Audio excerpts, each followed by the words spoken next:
नमस्कार विद्यार्थी मित्रांनो, मी मीरा भोपाळे स्वागत करते तुमचं जय हिंद पाठशाला या यूट्यूब चॅनलमध्ये. आज आपण इतिहासातील राष्ट्रीय चळवळीतील महाराष्ट्राचे योगदान या टॉपिकवर आयोगाने विचारलेले प्रश्न पाहणार आहोत. चला तर मग सुरुवात करूया आजच्या व्हिडिओला.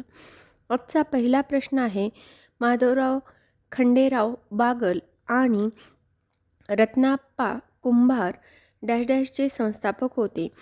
तर यांनी कोल्हापूर प्रजा परिषद स्थापन केलेली होती.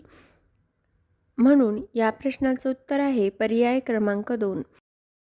यानंतर प्रश्न क्रमांक 2, लंडन डेली हेरॉल्डच्या कोणत्या प्रतिनिधीने वडाळ्याच्या मिठागृहामध्ये सत्याग्रही समवेत उभे राहून आपली निदर्शने लंडनला पाठवली होती? तर ते होते जॉर्ज स्लो कोंब. म्हणजेच या प्रश्नाचं उत्तर देता येईल आपल्याला पर्याय क्रमांक 2, जॉर्ज स्लोकोंब. यानंतर पुढील प्रश्न आहे, खालीलपैकी कोणत्या महत्त्वाच्या घटना लोकमान्य टिळकांशी संबंधित आहेत? तर आपल्याला सर्वांना माहीत आहे सुरतचं अधिवेशन 1907ला, ज्यामध्ये मवाळ आणि जहाल मतवाद्यांमध्ये फूट पडली होती. त्याचबरोबर होम रूल चळवळ 1916ची, त्यानंतर लखनौ करार म्हणजे हिंदू मुस्लिम ऐक्य, त्याचबरोबर मवाळ गट आणि जहाल गट यामध्ये ऐक्य झालेलं होतं. म्हणजेच आपल्याला या प्रश्नाचं उत्तर देता येईल ब, क आणि ड म्हणजे पर्याय क्रमांक 2.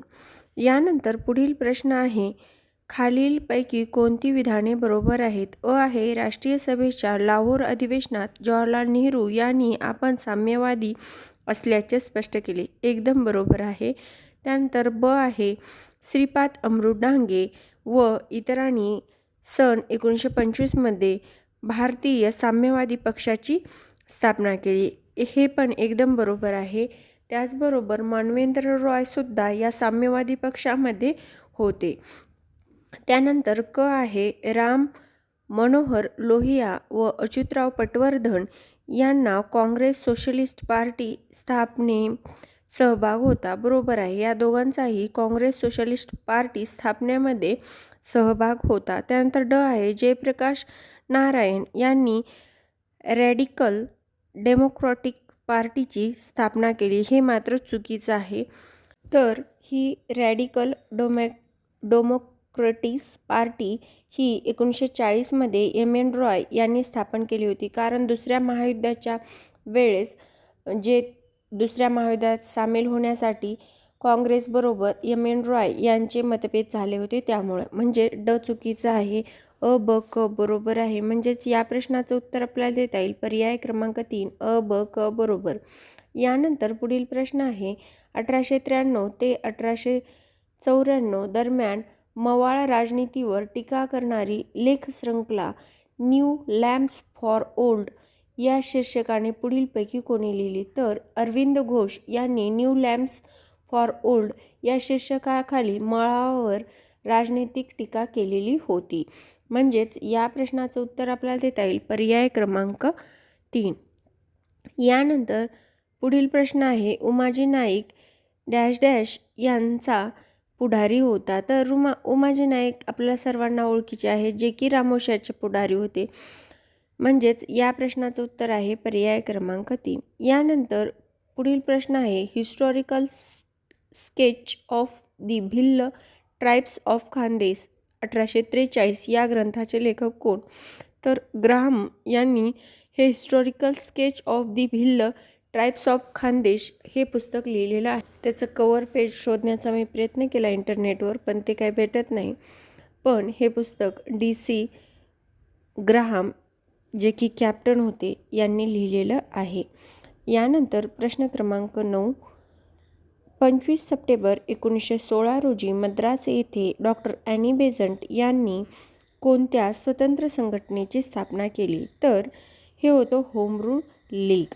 कारण होम रूल लीग ही एप्रिलमध्ये 1916ला लोकमान्य टिळक यांनी स्थापन केली होती. त्याचबरोबर 1916मध्ये सप्टेंबरमध्ये ॲनी बेझंट यांनी सुद्धा होम रूल लीग स्थापन केली होती.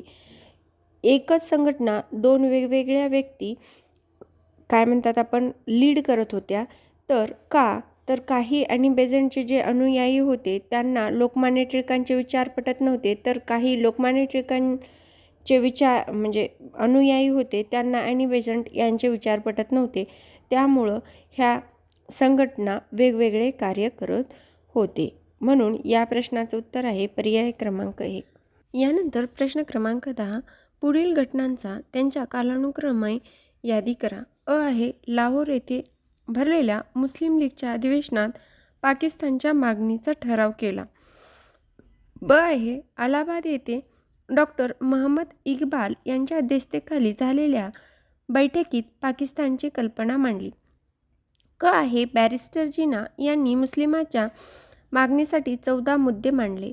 आणि ड आहे जवाहरलाल नेहरू यांनी हंगामी सरकारचे पंतप्रधान झाले तो दिवस मुस्लिम लीगने शोक दिन पाळला. तर हा प्रश्न आपल्याला कालानुक्रम लावण्यासाठी दिलेला आहे. तर लाहोर येथे मुस्लिमांनी भरलेल्या अधिवेशनामध्ये पाकिस्तानची मागणी ही 1940 मध्ये केली. तर अलाहाबाद येथे महम्मद इक्बाल यांच्या अध्यक्षतेखाली झालेल्या बैठकीत पाकिस्तानची कल्पना पहिल्यांदा मांडली होती, ती 1930 मध्ये मांडली होती. बॅरिस्टर जिनाचे 14 मुद्दे तर 1928 मध्ये मांडले होते. तर पंडित जवाहरलाल नेहरू हे हंगामी सरकारचे पंतप्रधान 1946 मध्ये झाले होते. म्हणजे सर्वात शेवटी तर पंडित जवाहरलाल नेहरूचे हंगामी सरकार मध्ये झालेले पंतप्रधान हे ड तर सगळ्यात शेवटी येणार, त्यामुळं इथे सगळीकडं ड शेवटी दिलेला आहे. त्यानंतर 1928 मध्ये बॅरिस्टर जिनांचे 14 मुद्दे झाले होते. म्हणजे क सगळ्यात पहिले तर ते 2 ठिकाणी आलेलं आहे. त्यानंतर 1930 मध्ये महम्मद इक्बाल यांनी पहिल्यांदा पाकिस्तानची कल्पना मांडली होती. म्हणजे क ब झाल्याच्या नंतर लाहोरचं अधिवेशन 1940ला पाकिस्तानची पूर्णपणे मागणी. म्हणजेच या प्रश्नाचं उत्तर आपल्याला देता येईल पर्याय क्रमांक 4. यानंतर पुढील प्रश्न आहे सोलापूर नगरपालिकेवरील राष्ट्रध्वज उतरविण्यात डॅश यांनी नकार दिला. तर ते होते माणिकचंद शाह. म्हणजे या प्रश्नाचं उत्तर आहे पर्याय क्रमांक 1. यानंतर पुढील प्रश्न आहे मुंबईमध्ये खालीलपैकी कोणत्या 2 ठिकाणी ब्रिटिशांच्या काळात मिठाच्या पेठा होत्या. तर मुंबईमध्ये ब्रिटिशांच्या काळात भेंडी बाजार आणि वडाळा येथे 2 मिठाच्या पेठ्या म्हणजे काय म्हणतात आपल्याला पेठा म्हणजे बाजारा होत्या. तर या प्रश्नाचं उत्तर आपल्याला देता येईल पर्याय क्रमांक 2. यानंतर पुढील प्रश्न आहे डॅश यांनी आपल्या कर्मचाऱ्यांसाठी बोनस व भविष्य निर्वाह निधी लागू केला. तर जमशेदजी टाटा जे होते त्यांच्या जे कोणी कामं करत होते टाटा कंपनीमध्ये त्यांच्यासाठी बोनस व भविष्य निर्वाह निधी म्हणजे ते रिटायर्ड झाले तर ही त्यांना पगार भेटत होता. हे कुणी केलं तर जमशेदजी टाटा. म्हणजेच या प्रश्नाचं उत्तर आहे पर्याय क्रमांक 4. यानंतर पुढील प्रश्न आहे स्वदेशी कोऑपरेटिव्ह स्टोअर्स लिमिटेड सुरू करण्यात पुढीलपैकी कोणी पुढाकार घेतला. तर लोकमान्य टिळक होते ज्यांनी स्वदेशी कोऑपरेटिव्ह स्टोअर्स लिमिटेड ही याची स्थापना केलेली आहे किंवा पुढाकार घेतलेला आहे. म्हणजेच या प्रश्नाचं उत्तर आपल्याला देता येईल पर्याय क्रमांक 4.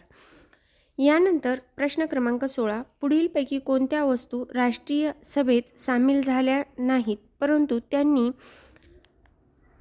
स्वतंत्र चळवळीतील आर्थिक व इतर मदत केली होती. तर ते होते वाडीलाल लल्लूभाई मेहता आणि लाला शंकर लाल. हे दोघंही सामील झाले नव्हते स्वतंत्र चळवळीत, पण त्यांनी मदत मात्र केली होती स्वतंत्र सभेला.